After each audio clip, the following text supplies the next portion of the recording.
What's better than earning money from a 9-to-5 job? It's earning money while you sleep, which is made possible if you start investing.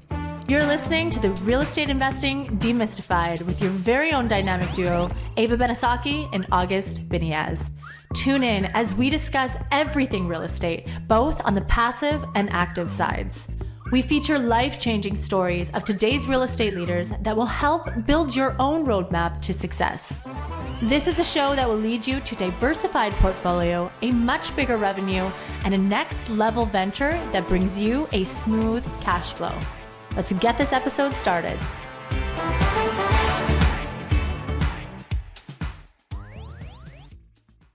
All right, welcome back to Real Estate Investing Demystified. We're back in Florida. There's a big rain happening outside, so hopefully you can't hear the rain for days. Well, there's an actual hurricane. It's a Category 5 hurricane, but yeah, the TV makes it look bad. Don't believe all that stuff. My Florida friends have hurricane parties, so and nobody knows this until you move to Florida, and it's like the funniest thing in the world. But yeah, we're back in Florida visiting our property that we're about to buy, Atlas at Bay Point Apartments. We're so excited about it. Closing in a couple of weeks here. Yes, investors are all rushing in trying to transfer their funds, and it's going to be a phenomenal deal. Good times.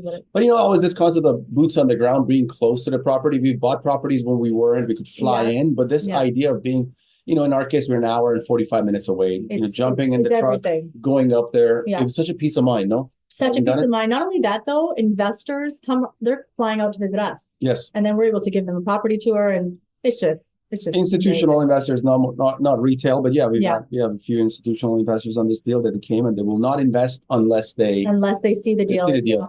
I think Trump wrote in his book Art of the Deal that when you're buying real estate, you have to go and see it, because he had some horror stories of people buying real estate and not going there. Right. Yeah. But enough with that. We have a great, interesting guest on the show who's got a very fascinating background and start in this world that we're in, real estate private equity world, a syndication, private equity, all these big words, usually reserved for Harvard graduates and institutions and billions and trillions of dollars. But you know what? People can do it as long as you got some brains on your shoulders and you got the drive. You can get involved in this space like Ava and I have, and our good friend today joining us. So give our viewers and listeners a little background of our guest today. We'd love to. Today, we're joined by Brian Underdahl. Now, Brian is Chief Analytics Officer for Nuvo Capital Partners, a multifamily operator that partners with institutions and family offices to acquire and operate multifamily properties primarily in the Sun Belt and Southeast.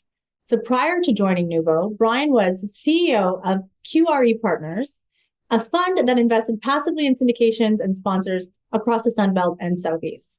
So he has a master in applied economics from FSU and a professional certification in real estate investments and analysis from MIT. Now, Brian's primary responsibilities at Nuvo involve market research and serving on the investment committee. So thank you for being here today, Brian. Really happy to have you on the show and looking forward to diving into things. Absolutely. Yeah. Thank you both very much. Happy to be here. Amazing.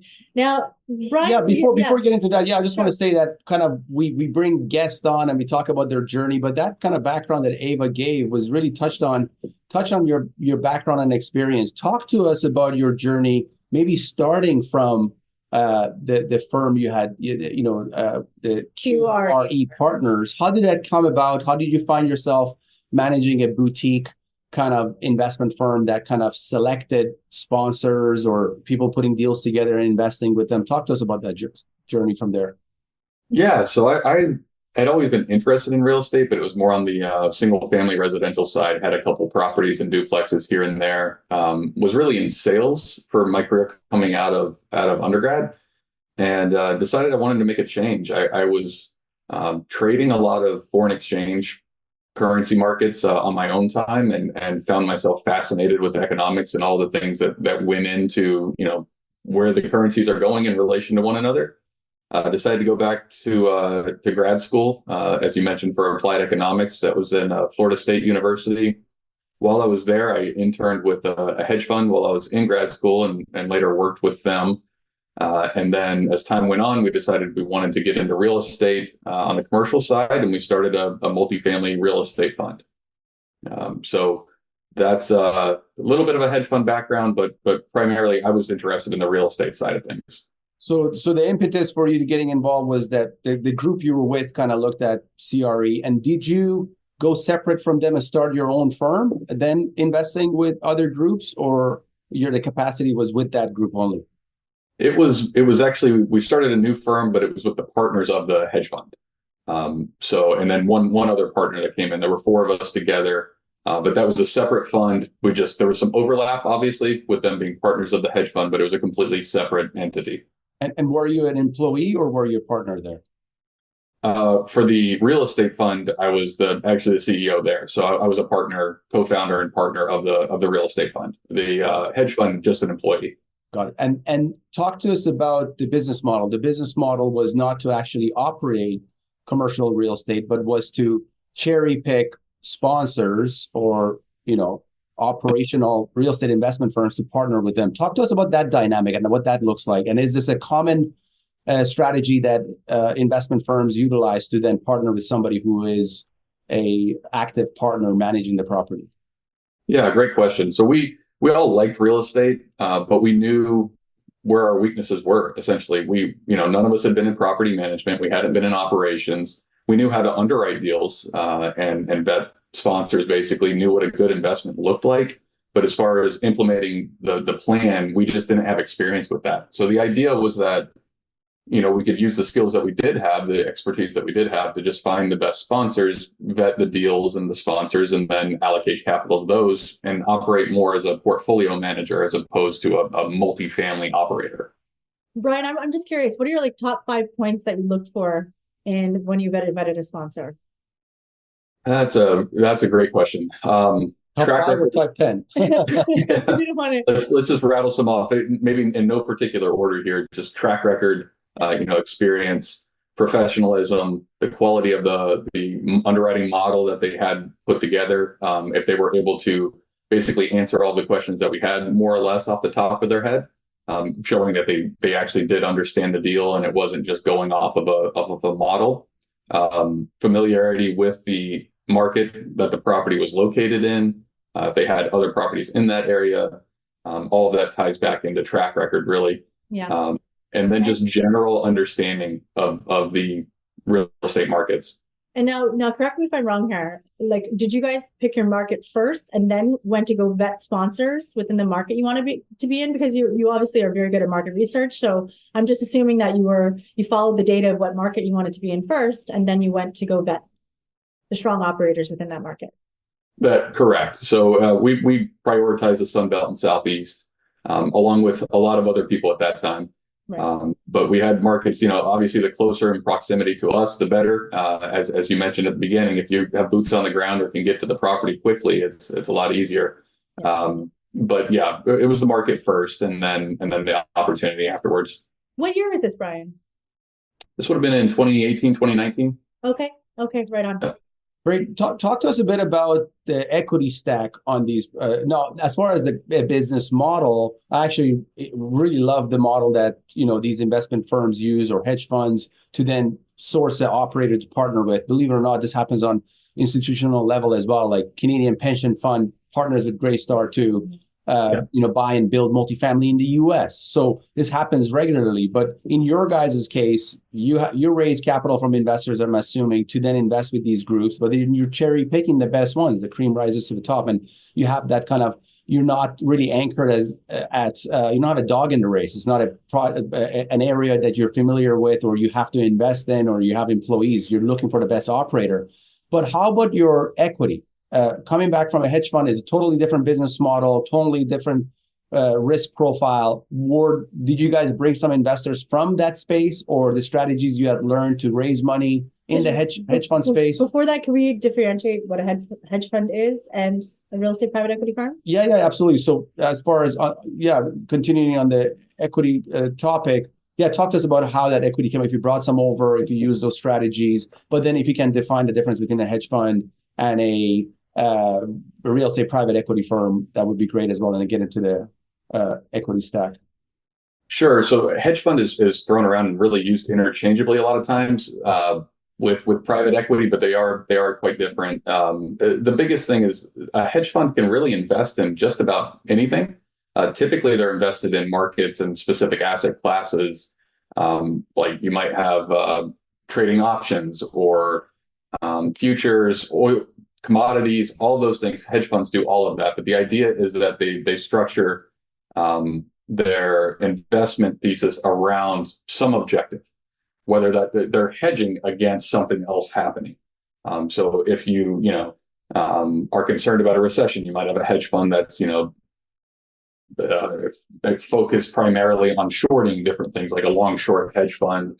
The hedge fund I was with was primarily in volatility derivatives. It can really be anything, but the big distinction is like real estate, private equity, you're pretty focused.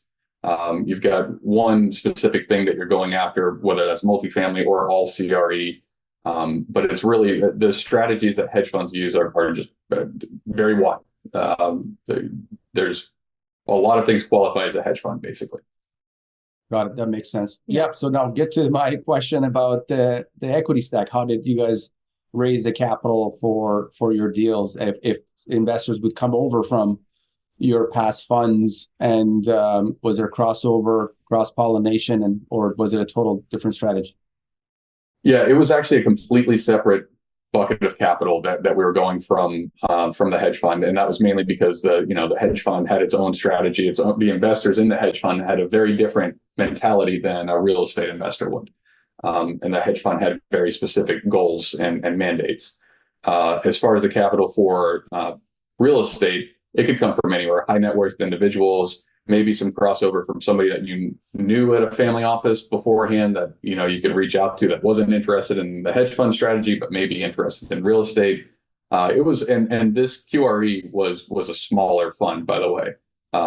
It's really my new shop now that I'm sure we'll get into later, where we're primarily working with family offices and institutions, but QRE was more retail.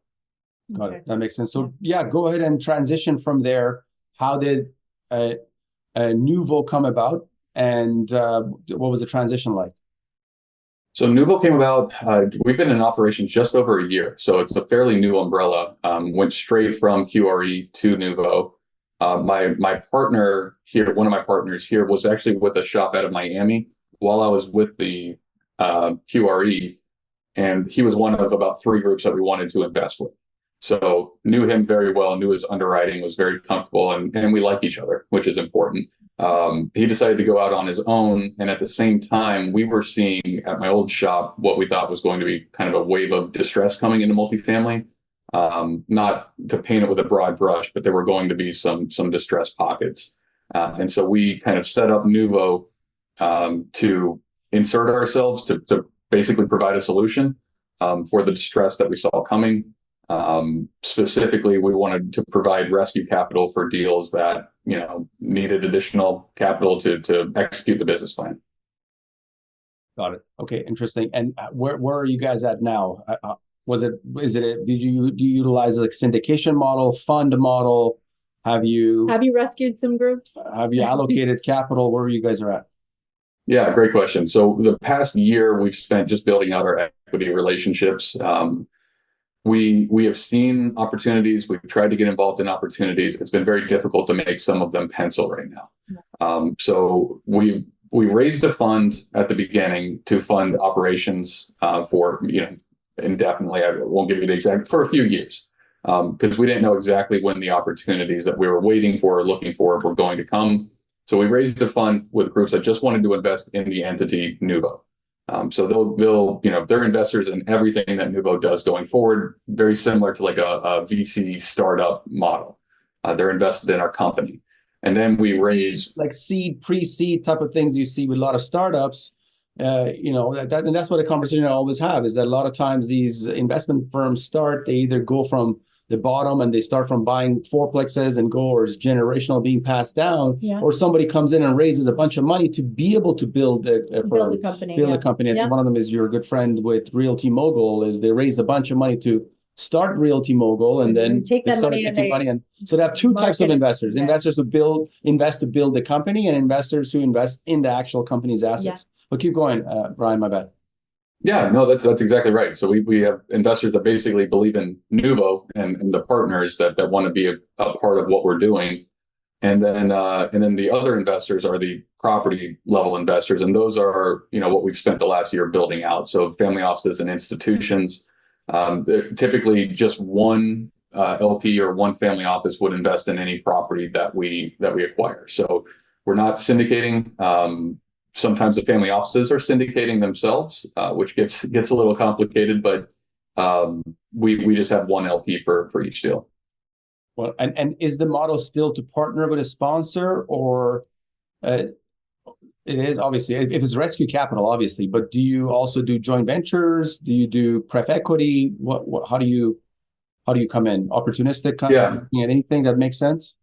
So I'll walk through a couple that the initial idea was that we would, if there's a property that needs additional capital, we can acquire the property, but then partner with the existing sponsor that owns the property so that they get to stay in the property with us, the deal with us, and participate in the upside. Obviously, they know more about the property than anyone else, having operated it for a couple of years.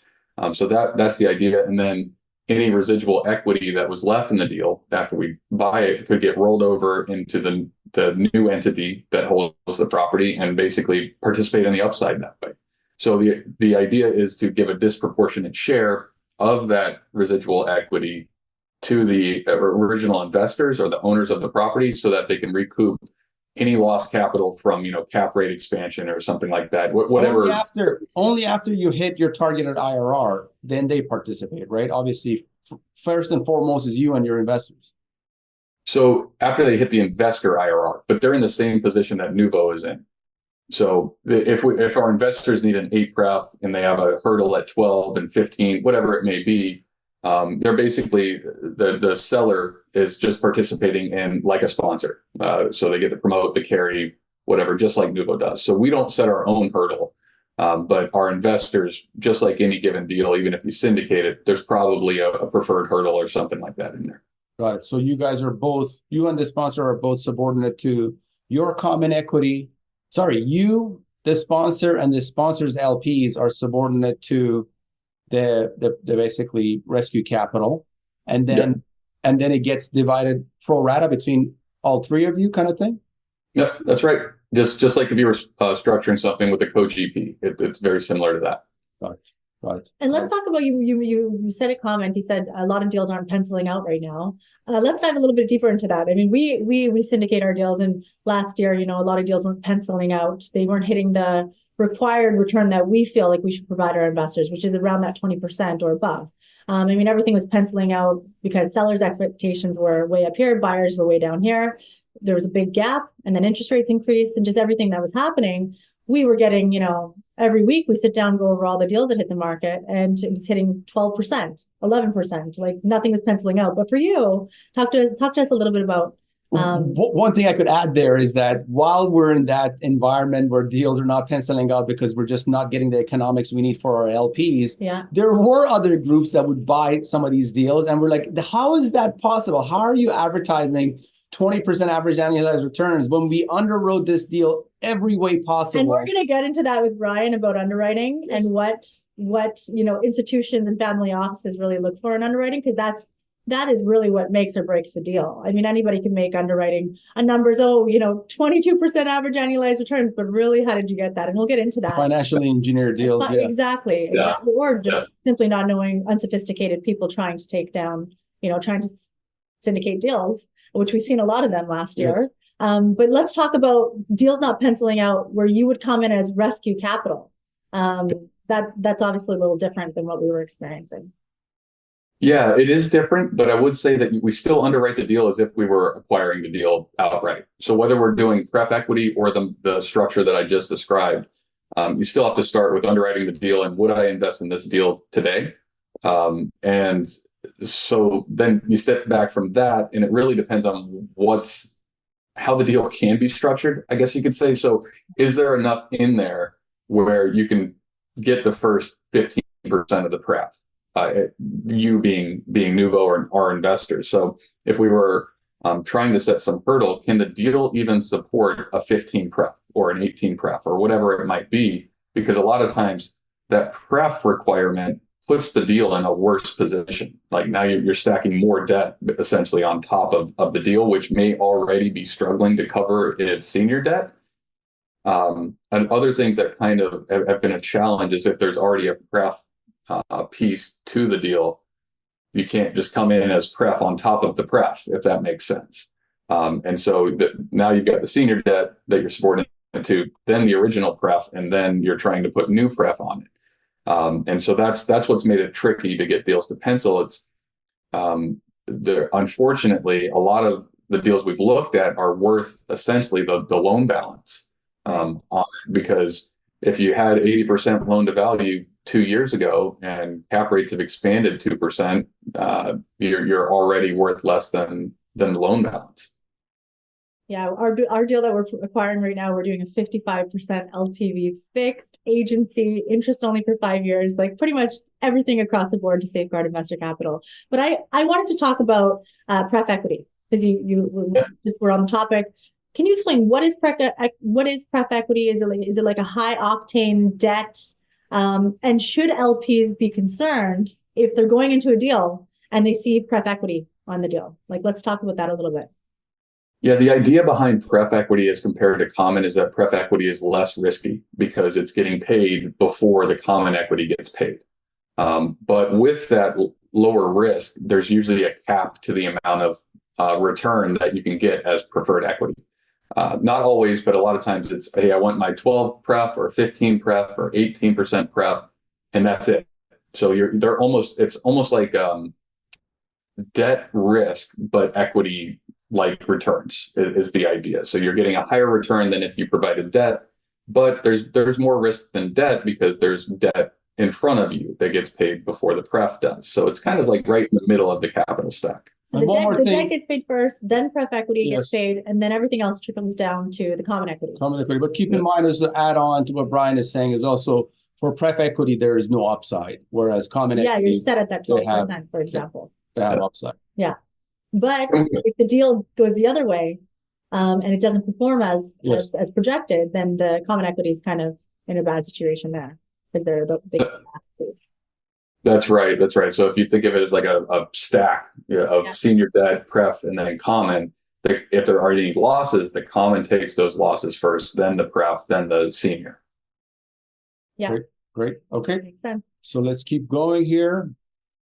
I think there was one important question here we wanted to get an answer is, from a view of an LP looking at a deal being syndicated and being offered to them, and should them asking a question, is there pref on this deal? I know some syndicators, they have classes of shares and they offer the LPs to actually have a pref equity type of allocation, but in a case where there is no pref equity option, the LPs coming into a deal, should that be a question from the sponsor? Hey, is there any pref equity on it? Is there anybody other than the bank that I'm subordinate to? Talk to us about that, from an LP's perspective.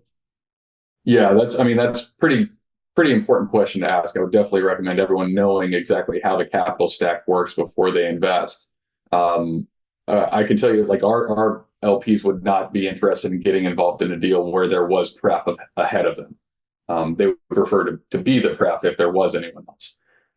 With that being said, it's just, you have to understand the deal even better if you're common equity with preferred equity in front of you, because now you're looking at, okay, does the deal make enough to cover the senior debt, the lender, or the mortgage? Does it make enough to cover the bridge debt, and what is that hurdle? And then what's left over for me after those hurdles are met? So, and you, like we mentioned before, just have to be comfortable with somebody getting paid first and you taking the first loss if there is a loss.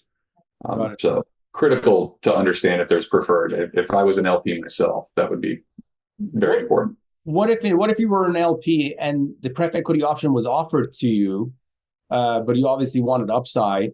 Would you see that as also a level of risk because there is other investors you are subordinate to? Would you look at it just like as an external pref equity, even though it's done internally? So I guess it really depends on what your risk appetite is and what you're trying to get out of it. If you've got a long runway and you're trying to make high returns, then if I'm understanding the question correctly, the common makes a lot of sense. There's more upside there, but it really all comes down to understanding the deal and what you think the returns are actually going to be. To give you an example with some of our when we're looking at coming in with pref with our investors, if the deal is projected, let's just call it a 20 IRR, and you don't quite think you can hit that as the investor, you don't think the deal will necessarily do that, but you do think it'll hit a 15 IRR and you need to deploy capital. Well, pref might make sense at a 15 hurdle. You come in, you can get your 15. That's what you need to hit for your fund. And you're confident the deal will do it. It doesn't make sense to come in as common if you have that same concern, because then you're taking on the risk because you lose money first, and you're not going to hit that upside because you don't think you're going to clear a 15 hurdle. Did that answer your question? I'm not sure if that was exactly what you're asking. I also wanted to touch on, look, when a syndicator is structuring their deal and they have two sets of shares, you can go in there as quasi pref equity, where you're just getting a common equity subordinate to your classes of shares. You're getting just that set number of return. You're not participating in the upside, but that's individual investors that are coming in from your pool of investors. Whereas a traditional pref equity is a group that comes externally and then invests in the stack, and then they also have clauses where they can actually take over the deal if it's not performing well. I look at those two a bit different, but yeah, it was more on that side of things. But that's fine. On our current deal is agency debt, so we couldn't even bring on any pref equity, and we made it pretty straightforward. It's just common equity and debt. There's no secondary hurdles. It's just preferred returns to the investor. It's just 8% pref, and that's it. The distinction between a new deal versus a pref provider coming in as rescue capital is really important. That's why I think that's where I misunderstood. Not only rescue capital, but in a situation where you just can't raise the money and the deal hasn't even closed yet, it's not a rescue in a case where it's in potential distress. Yeah, but it's just part of the strategy to bring in pref, and we've seen that across the board with a lot of syndicators that have pref on their deals. Let's keep going. The time is going faster. We're enjoying all of this finance talk, but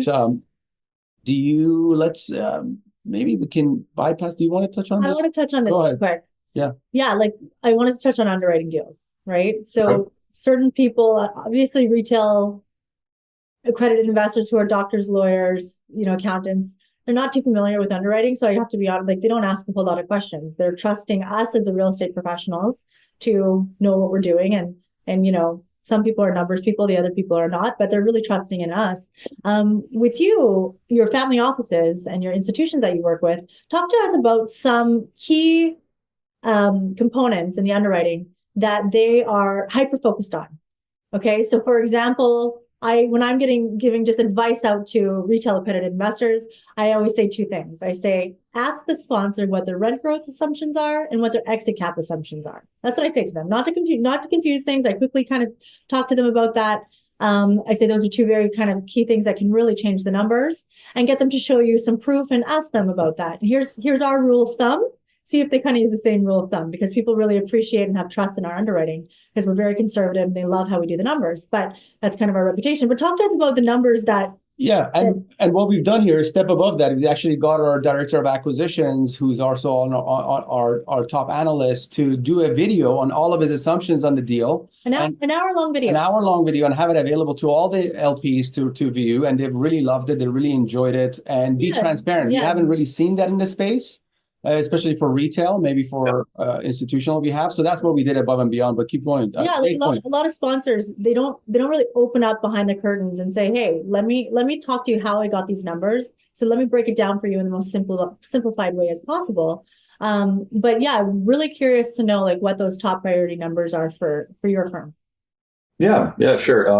You hit on two very important ones: rent growth assumptions and the exit cap assumptions, which is kind of evolving right now. Not necessarily on the rent growth, that's easier to pin down, but the exit cap assumptions, everyone's kind of circling to figure out where that really should be, and you have to make a bet on where you think interest rates are going to be in 3 years or 5 years to really do that. Mm-hmm.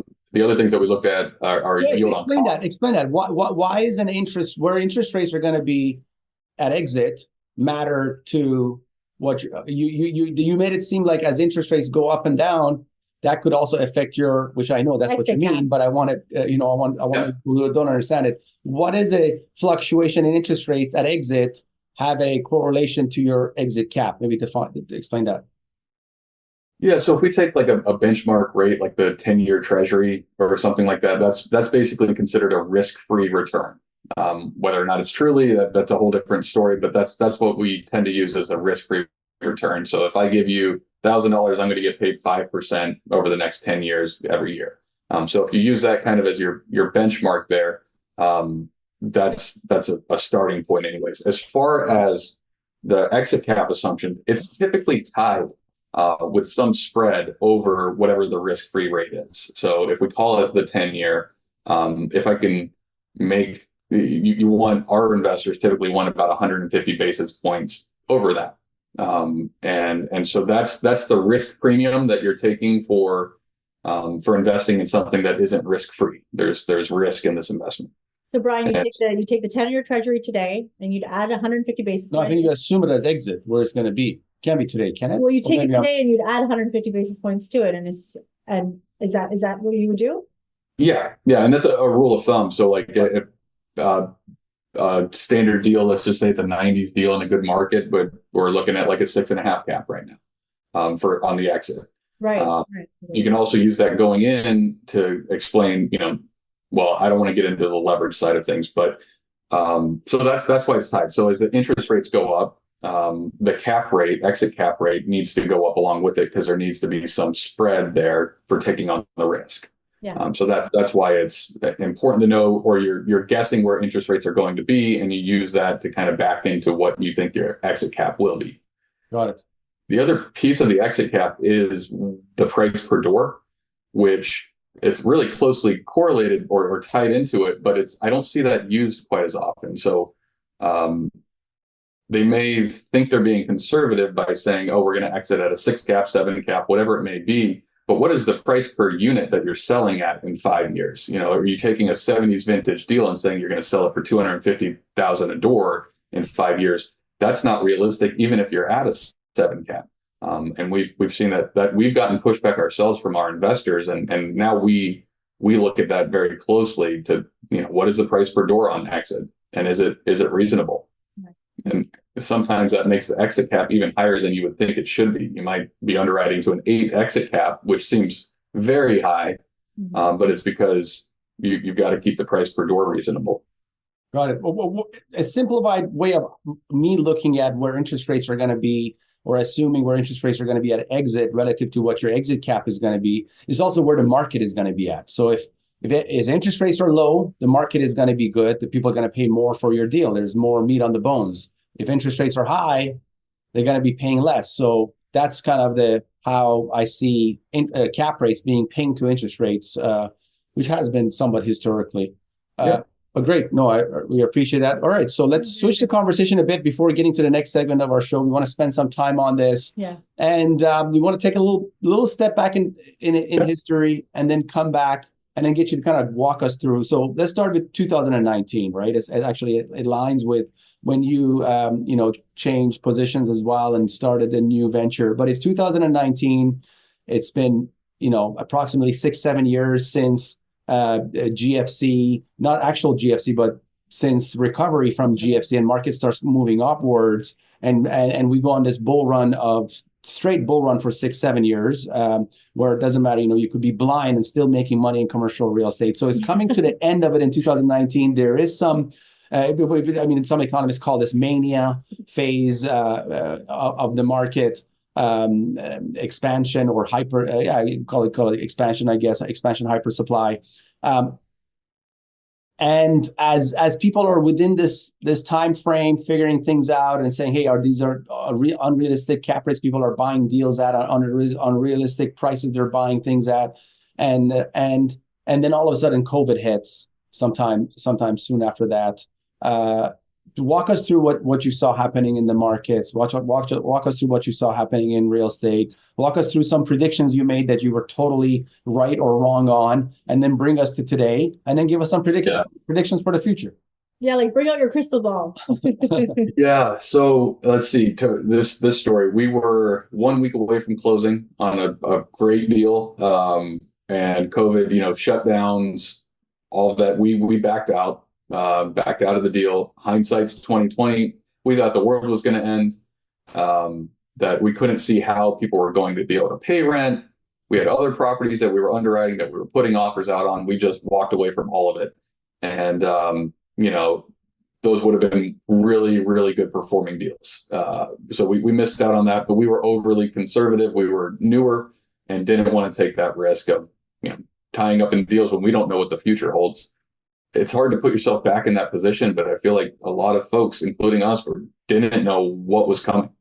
And what it was going to mean for us. So it was so unprecedented, though. It's not something you could have even imagined or guessed. Like right now, I know it's a time to buy because I can feel it. It's just about the money coming back. But back then with COVID, it was just so unknown. So we were in the same position as you. But keep going, Brian. Yeah. So we thought, okay, everyone's going to lose their jobs. The country's shutting down. Nobody's going to be able to pay rent. How are we going to force anyone to pay rent? We're not going to kick people out to live on the street. So it was all of those things that I'm sure a lot of folks in commercial real estate were going through at the same time.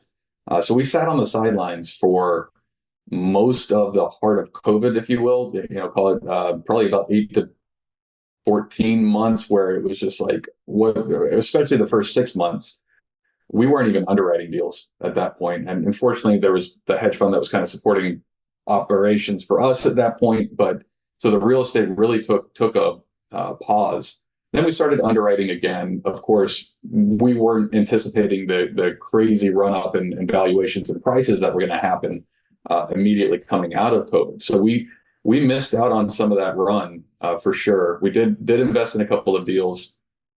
Then it seemed like there was just this brief window where deals made sense, and we wished we had done more, to where it started getting crazy. And we just couldn't make anything make sense. We were being outbid left and right, or our sponsors were, to where we didn't want to be involved in some of those deals. Talk to us about interest rates too. What was happening with interest rates while you're telling the story? Yeah, well, they were doing the opposite of what they just did last year. So, interest rates during COVID were brought down to zero. And just like we talked about with cap rates, that compressed all the cap rates to where you were paying more and more for a property because the properties were on paper more and more valuable. But it was so it was like a free for all or mad dash to acquire properties is what it felt like to us. And at the same time, we still couldn't make the deals pencil because you couldn't count on interest rates being low that long, and it was expensive to do fixed rate. And so many of these plans or business plans were built around, a flip and a stabilization and a 3-year exit, and fixed rate debt isn't conducive to that. And if you were trying to do more traditional debt, you couldn't compete with the offers that were actually winning the bids. Non-refundable $500,000 million. Deposit at the time. That was another way of making it seem it was near impossible to get into the market and competing. Yeah. We experienced that ourselves. The sponsors that we invested with did. And so the deals that we were in were fixed rate. And so fortunately they're doing okay right now. They're still in them from the old shop. But it basically limited the number of deals that we were able to do. Cut to, today or maybe last year, and interest rates start rising again. And then we really couldn't make a deal happen. And this is, I think, maybe a similar situation that you all have seen, where there's a big spread between what the sellers will sell for and what the buyers want to pay. And that's starting to normalize a little bit now. But the big issue is a lot of the deals were on floating rate bridge debt.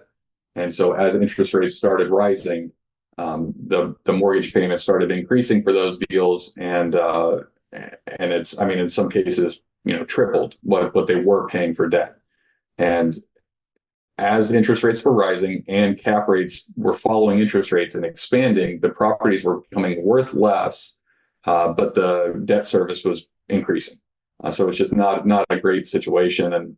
And that's where Nuvo, that's really why we formed it, was because of that dynamic that was happening, and we had underwritten so many deals that were underwritten on floating rate bridge debt that we just knew that there was going to be a need for rescue capital. Great. Maybe briefly touch on rate caps as well, because a lot of problem that I'm seeing with a lot of syndicators is not just the debt, is the fact that they got that, conventional 3+1+1, but then, after the 3 is over, now you got to go back to the bank and you got to buy a new rate cap that you bought for a couple of $100,000 and is $2 million now. Yeah. Maybe touch on that briefly. Yeah, well, and I just want to preface this with this isn't pointing fingers or placing blame on it. Nobody saw the historic increase in interest rates. So you would think that buying a rate cap is conservative and you're protecting yourself and your investors, but also nobody thought the rates were going to stay high quite as long as they have, which I think will probably continue longer. But so the rate cap expires, and now lenders, this is going back even over a year ago, are requiring the owners to set aside funds to pay for the next rate cap, and so you might be locked in for the next 8 months, but the lender's saying, hey, we need you to start setting aside monthly payments to so that you'll be able to afford this next rate cap. And by the way, this rate cap isn't $20,000 anymore; it's $1.5 million. Or some, they really did increase like 20, 30 times over what they were priced at. And there's just not many business plans that can absorb that kind of, extra cost. And so that's, even if you can afford a rate cap, that's kind of the unfortunate situation right now, is that why are you buying one now? I don't think that rates are going to, triple, quadruple like they did throughout 2022. They're forcing them to buy it. That's why they're buying it. That's what I mean. And I don't mean from the owner's perspective. I mean, like, what you're forced to buy. You have to buy a rate cap. Why? Why are we going to do this now? That makes sense.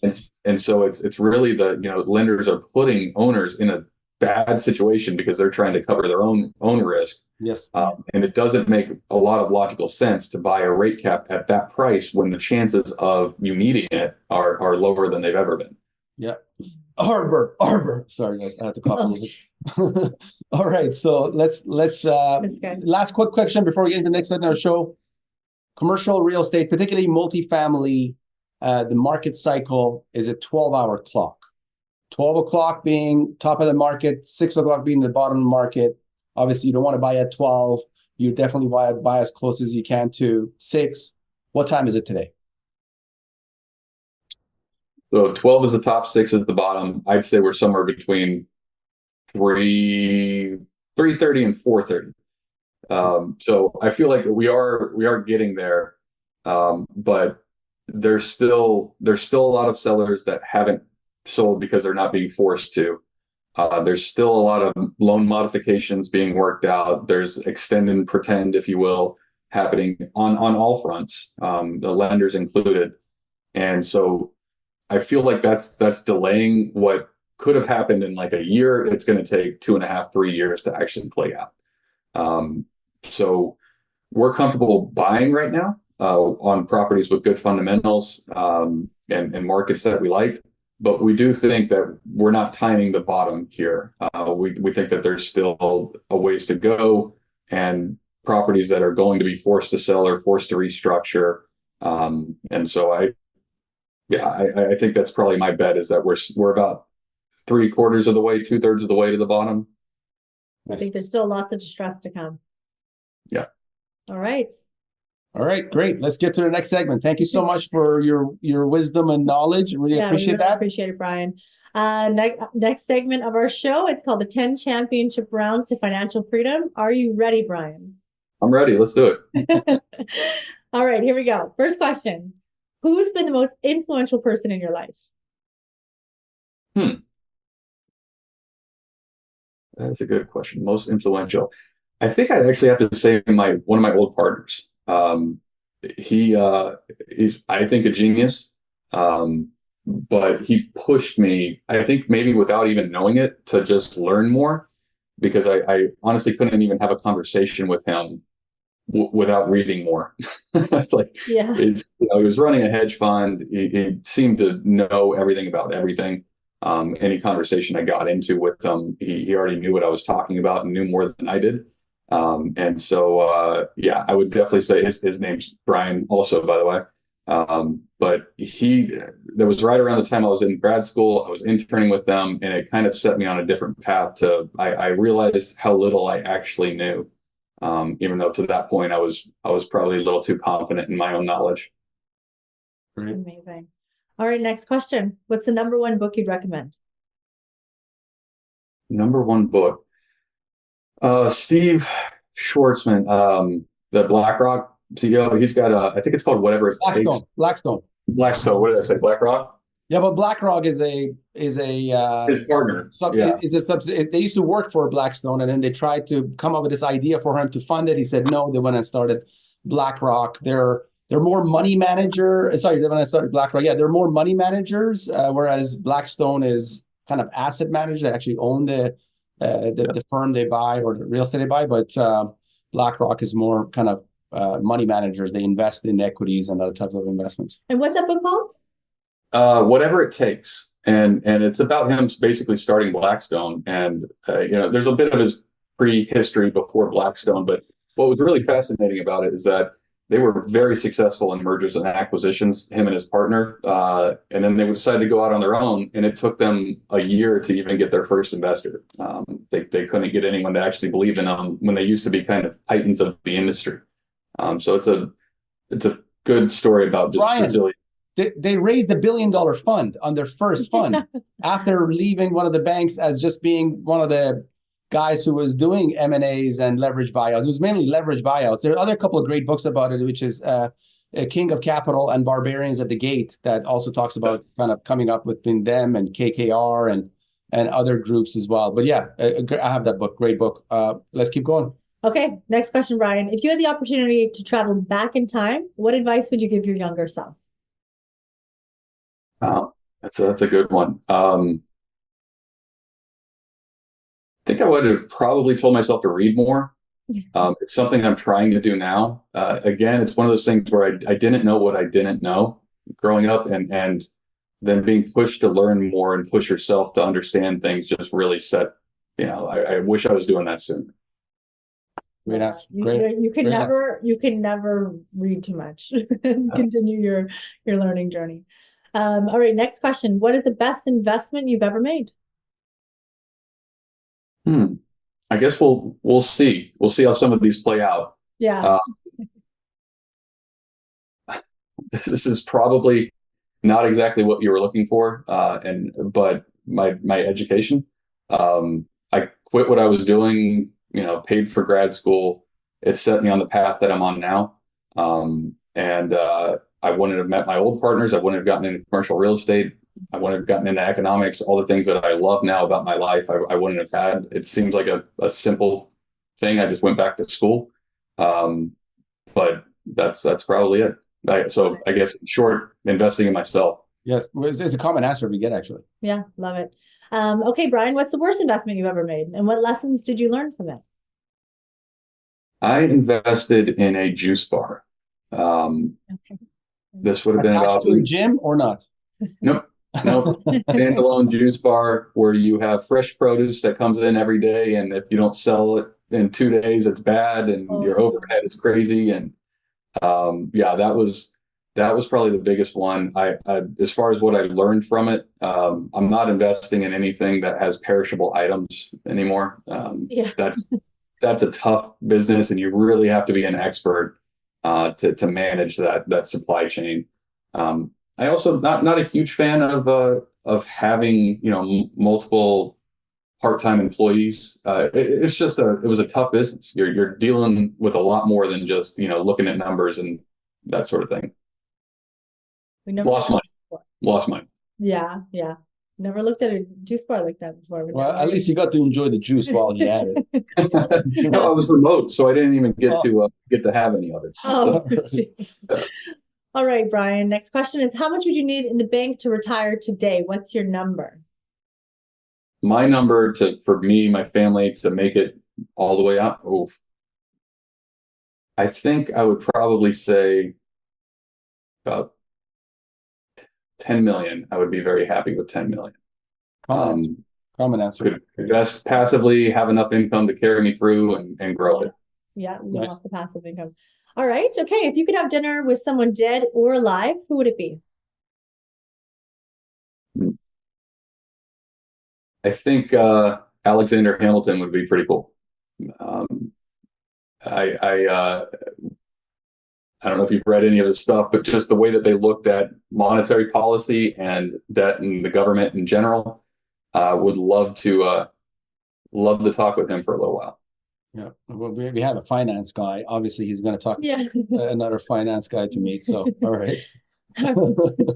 All right, Brian, if you weren't doing what you're doing today, what would you be doing now? I really wanted to be a pilot, and that's something I actually set out to do. I was in the Guard for a while trying to be a helicopter pilot, did all the tests, all that good stuff. There were just no open slots available. So that one didn't work out. I gave it a shot, but if there was a way to be doing that, I think that's the only other thing I would love to be doing. Well, you can still get your pilot license. I know some of our friends are doing that just to fly. Especially in Florida. Yeah, especially in Florida. That's it. Yeah, and it's on my bucket list. I've got a daughter going through school right now, and I think in 10 years I'll probably be revisiting that. Nice. Okay, next question. Book smarts or street smarts? Has to be one or the other. To you.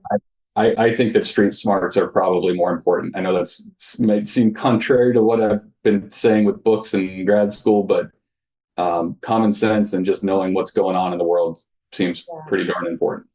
You can get really far, and you can't say the same thing about book smarts. If you don't have street smarts, you're not going to get very far. I couldn't agree with you more. Last question, Brian. If you had $1 million in cash and you had to make one investment today, what would it be? Probably this deal that we're underwriting right now. No, that's a great question. I honestly, it wouldn't be the highest returns, but I wouldn't mind putting money in, splitting it between the stock market and treasuries right now. Again, wouldn't be the highest returns, but it would just be making money for me while I'm working on, real estate. And the reasoning for that is that I wouldn't want to put all my eggs in one basket. My job is real estate. My income is real estate. Might as well put it in something else. Diversify. Real estate. I mean, stock market, like an index, you would S&P. What would you do? Yeah, I would probably put it in the S&P. We might be due for a correction, but historically it's done very well. But I would put the majority of it in bonds. And it would probably TIPS, which are treasury and protected securities, and just get those nice payouts and wait for a bigger opportunity. Nice. Got it. Nice. Fair Right enough. on. Brian, just tell everybody really quickly what's the best way that they can reach you. Yeah, you can go to our website, nuvocapitalpartners.com. We also have a presence on LinkedIn. I actually post stuff there pretty regularly on market research that we're doing. And we've got the other socials, but if you go to our website, you can fill out to join our newsletter and see what we're working on. Amazing. Thanks so much, Brian. We really enjoyed the conversation today. Thank you, Brian. Thank you both very much.